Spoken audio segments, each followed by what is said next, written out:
کہ یہ حملہ آور کے پاس جدید اسلحہ آیا کہاں سے بھائی؟ سیکیورٹی آپ کی کمزور ہے. یہ ٹرینڈ چلا، عوام کا دباؤ، نیوزی لینڈ کی وزیر اعظم نے اپنا استعفیٰ پیش کر دیا. بھارت میں پلوامہ میں فوجی ہلاک ہوئے، اسی طرح سیکیورٹی ایجنسیز پر تنقید ہوئی، فیلئر ہوئے، پارلیمنٹ میں وہاں حملہ ہوا، اس وقت بھی یہی حالات ہوئے.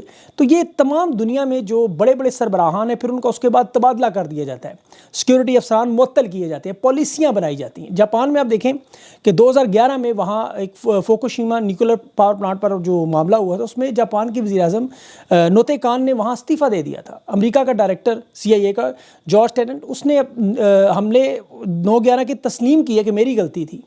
اور اسی طرح ہانگ کانگ میں بھی ہوا، اس طرح دنیا کے تمام ممالک میں ہو چکا ہے. برطانیہ کے فسادات میں جو میٹروپولیٹن پولیس کے افسر تھا سر پال اسٹیفنسن، اس نے کہا کہ سیکیورٹی کی میری ناکامی ہے. یہاں ہر روز ایک دہشت گرد حملہ ہوتا ہے، دہشت گردوں کی مذمت کی جاتی ہے، ان کے اوپر زمین تانگی کرنے کی باتیں، وزیر اعظم کے بیانات آتے ہیں، وزیر داخلہ کے بیانات آتے ہیں، لیکن جو لوگ ان حملوں کو ناکام نہیں کر سکتے ان سے کبھی نہیں کہا گیا کہ آپ استعفیٰ دیں. الٹا تنقید کرنے والوں کو دہشت گرد بنا دیا جاتا ہے.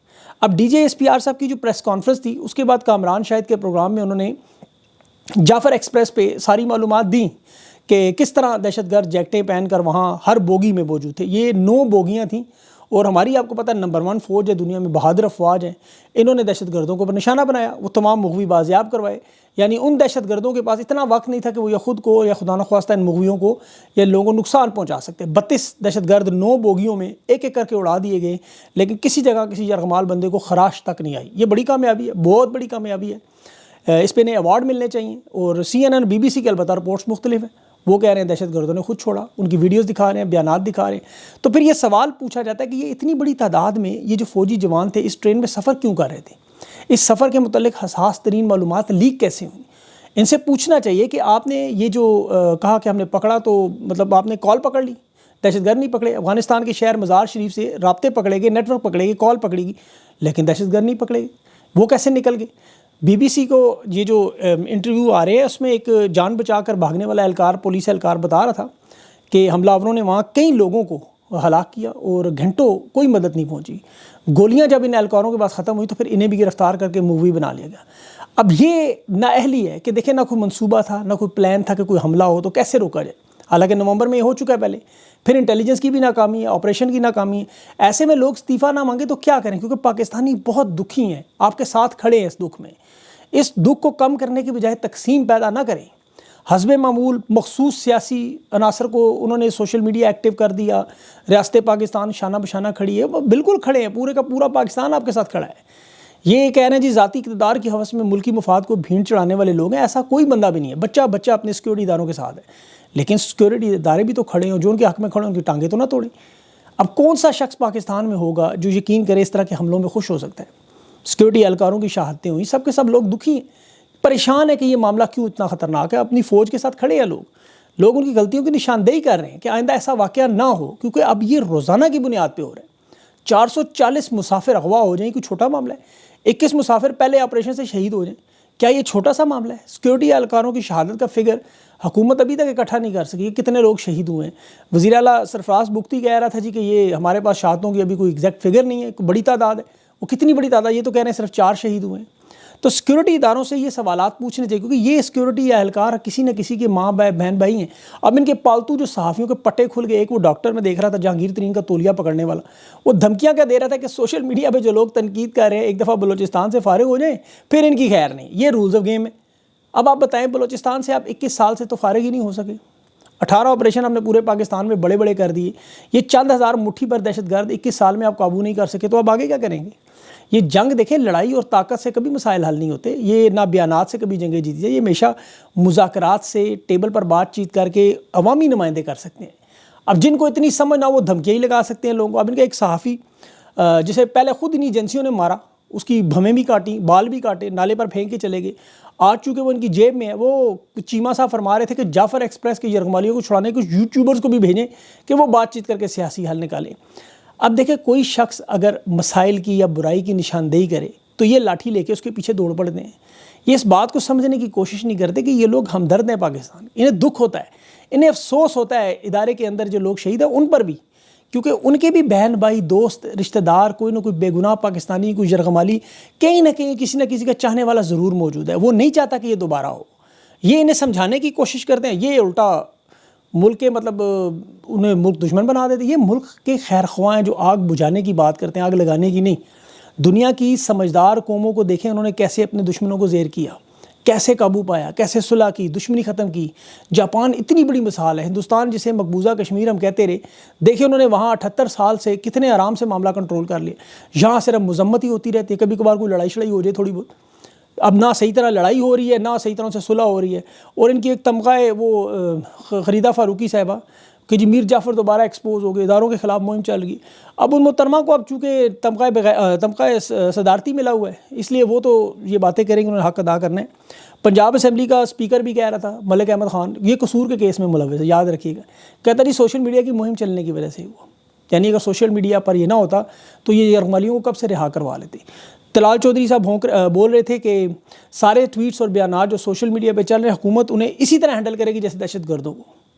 مطلب یہ ان کی سوچ ہے. ڈنٹونک صاحب, وہ ٹرٹر صاحب, وہ کہ تحریک انصاف, بھارتی میڈیا اور کالا دم تنظیمیں انہوں نے مل کے کیا ہے. یار ان لوگوں کی عقل پہ بندہ کیا کرے. تحریک انصاف ان حالات میں بھی یقین کریں یہ سیاست کھیلنے کا. یہ جو کالا دم تنظیمیں ویڈیو بنا کے پیغامات دے رہی ہیں وہ کیا کہہ رہے ہیں ذرا وہ سنیں غور سے. وہ کہہ رہے ہیں ہم رو رو کے درخواست کر رہے ہیں کہ بلوچستان میں جنگ ختم کریں, ورنہ یہ جنگ لاہور, پنڈی, فیصل آباد اور اسلام آباد پہنچ جائے گی. تو ہم لوگوں کو تو افسوس ہے, ہم کہتے ہیں رکے.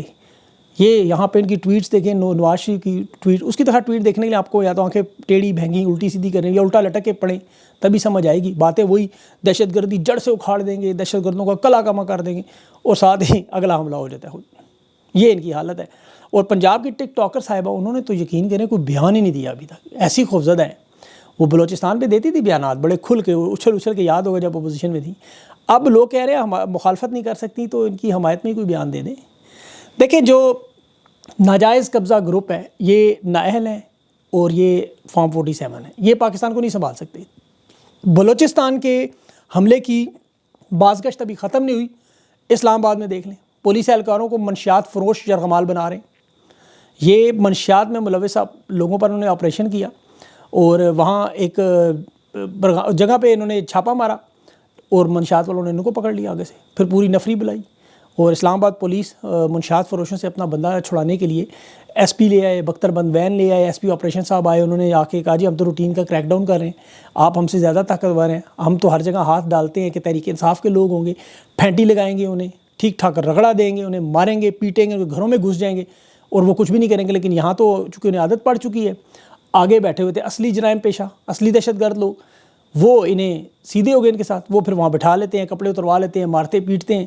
تو یہ بڑی افسوسناک سچویشن ہے کیونکہ دیکھیں یہ ایک بڑا لمبا عرصہ مجھے لگ رہا ہے خدا نخواستہ چلتی رہے گی کیونکہ لوگوں کی جو فرسٹریشن ہے وہ غصے کی صورت میں نکلنا شروع. لوگ ان کی حمایت کرنا چاہتے ہیں لیکن یہ روزانہ کی جو لاقانونیت دیکھتے ہیں, پولیس کی مارا ماری دیکھتے ہیں, چھاپے دیکھتے ہیں, پیسے چھینتے ہیں, اغوا کرتے ہیں, لوگ ذہنی طور پہ تنگ آ چکے ہیں. حقیقت میں ریاست کی پالیسیوں کو دیکھ رہے ہیں. وہ D J S P R صاحب نے بالکل صحیح کہا کہ لوگ باشعور ہو گئے, انہیں نظر آ رہا ہے, واقعی انہیں نظر آ رہا ہے کہ ریاست کا سارا زور جو ہے وہ عمران خان کے 4 حقوق سلب کرنے پہ, کتابیں نہیں دینی, بچوں سے بات نہیں کروانی, وکلا کو ڈاکٹرز کو نہیں ملنے دینا اور وکالت نامے پر سائن نہیں کرنے دے, ساری کی ساری طاقت اس زور پر لگائی جا رہی ہے, کیسز آگے ملتوی کرنے.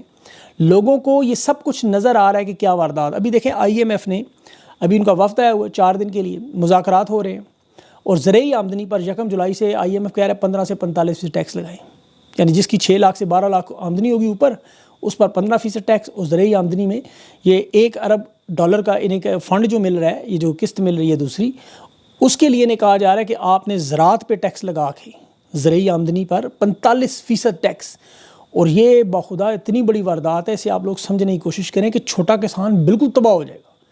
پاکستان میں آپ کو پتہ ہے کسان چھوٹے پیمانے پر زراعت کرتے ہیں, پہلے ہی مہنگائی ہے, کھاد, بیج, پانی, اس کی سخت قلت ہے, مسائل ہیں. 45% ٹیکس لگ گیا تو فصلوں کی لاگت پوری نہیں ہوگی, لوگ زراعت چھوڑ دیں گے. اب ان پر دیکھیں ٹیکس لگتا ہے تو ہوتا کیا ہے, وہ پھر اپنی فصلیں مہنگے داموں میں بیچیں گے. پھر کیا ہوگا, آٹا, چاول, سبزیاں, یہ پھل, دودھ, ساری کی ساری اشیاء کی قیمتیں کئی گنا بڑھ جائیں گی. غربت میں اضافہ ہوگا اور اس کا بھی بڑا نقصان, جو سب سے بڑا مجھے خطرہ ہے وہ غذائی بحران جو دنیا کہہ رہی ہے کہ پاکستان میں ہونے جا رہا ہے. غذا کی قلت, زرعی اشیاء آپ کو منگوانی پڑیں گی باہر سے. اب زر مبادلہ آپ کے پاس ہے نہیں, جو ہے وہ پھر کسان نے غیر قانونی کیش پر لین دین کرنا ہے یا پھر کرپشن اور سمگلنگ شروع ہو جائے گی. تو یہ معیشت کا ایک 20% کا جو حصہ ہے ہماری GDP کا وہ زراعت پر منحصر کرتا ہے. اس پر یہ بھاری ٹیکس لگانے کے بعد، چیزیں مہنگی ہونے کے بعد عالمی منڈی کا مقابلہ نہیں کر سکیں گے. ایسے میں زرعی پیداوار بند ہوگی یا کم ہوگی تو پھر خوراک مہنگی ہو جائے گی. اس کے لیے ڈالر چاہیے، ڈالر آپ کے پاس ہے ہی نہیں. بے روزگاری میں الگ اضافہ ہوگا. 40% لیبر فورس جو ہے وہ زراعت سے جڑی ہے، یاد رکھیں. ان سب کی نوکریاں فارغ ہو جانی ہیں. یہ بڑے بڑے جاگیرداروں کو تو فائدہ ضرور ہوگا، رمضان شوگر مل یا نواز شریف وغیرہ کو، ان کو تو فائدہ ہوگا، لیکن نچلے اور چھوٹے درجے کا کسان تباہ و برباد ہو جائے گا. بھارت میں آپ کو یاد ہوگا زرعی قوانین پہ ٹیکس لگے تھے تو وہاں زبردست احتجاج ہوا تھا. اس میں ابھی ان حالات میں پھر بغاوت کا ماحول بن جاتا ہے. تو اس لیے یہ مہنگائی کا جن جب بے قابو ہوا اور کسان مارا گیا تو پھر یہ حکومت بچ نہیں سکتی. حکومت تو کیا، مطلب یہ نظام نہیں بچ سکتا. پھر ان کی نوٹنکیوں میں ابھی تاریخ میں پہلی مرتبہ جو منی لانڈرنگ کا عمران خان پیسہ لے کر آیا 190 ملین پاؤنڈ سپریم کورٹ کے اکاؤنٹ میں پڑا رہا ہے. انہوں نے وہاں سود بھی نہیں ملا 25 ارب، اس پر خان کو 14 سال کی سزا سنا دی ناجائز. اگلا وزیر اعظم 190 ملین پاؤنڈ سے کہتا ہے یونیورسٹی بنا رہا ہوں اپنا تھوبڑا بیچ میں ٹھوک کے. بندہ پوچھے کرپشن ہوئی تو کہاں ہوئی؟ 190 ملین پاؤنڈ پاکستان آئے. اب وہ یونیورسٹی القادر غلط تھی تو دانش یونیورسٹی ٹھیک ہے. اسی طرح بابا رحمتیں کرتے رہے، وہ بھی سارا پیسہ سپریم کورٹ کا نکل آیا. اب یہاں ہوگا کیا؟ ٹھیکے ملیں گے طاقتور لوگوں کو، بندر بانٹ ہوگی. اس رقم کی بنیاد پہلے بھی نواز شریف کے بیٹے کی پراپرٹی ہے 9 ملین پاؤنڈ، یاد رکھیں.